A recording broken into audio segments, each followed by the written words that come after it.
Nathanie pode ter sido abusada sexualmente. Temos novos acontecimentos no caso Nathanie Alves, a menina sequestrada dentro do seu carro e assassinada a pedradas no Ceará. De acordo com o inquérito policial, Francisco Márcio, que teve a ideia de roubarem um carro para venderem e conseguir dinheiro que seria para pagar uma dívida dele, Francisco Márcio, que supostamente essa dívida era com uma casa de prostituição no valor de R$ 4.500. Então, primeiro, os três pensaram em assaltar um taxista, até que ele, o Francisco Márcio, viu a Nathanie entrando no carro, ele a abordou, anunciou o assalto e a fez ir para o banco do carona. Também foi o Francisco Márcio que decidiu ir para a zona rural de Banabuiú e no caminho teria dito que, às vezes, o diabo coloca pratos deliciosos na nossa frente. O inimigo é sujo. No interrogatório, ele confessou que tinha intenção de violentar a Nathanie, mas os exames necroscópicos descartaram ter acontecido conjunção carnal, o que não significa que ela não foi violada sexualmente. Na CE 266, sentido Morada Nova, numa saída esquerda em Laranjeira já, longe ali mais ou menos 400 metros da via principal, o Francisco Márcio desceu do carro com a Nathanie, eles passaram por uma cerca e andaram para a mata, onde ele teria dito a ela que iria a violentar. Eu vou mostrar para vocês agora o que estava escrito no relatório final do delegado William Lopes.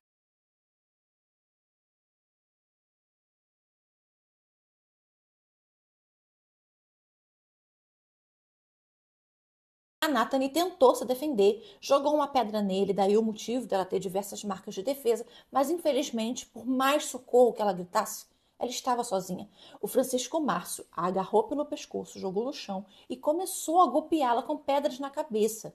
O Francisco Teodósio e o Jardson se aproximaram e o falso pastor mandou eles terminarem o serviço. O laudo da morte confirmou traumatismo craniano com esmagamento da cabeça com um objeto contundente e exposição de massa encefálica. Eles dizem que a Nathanie orou o tempo todo e pedia para ser solta.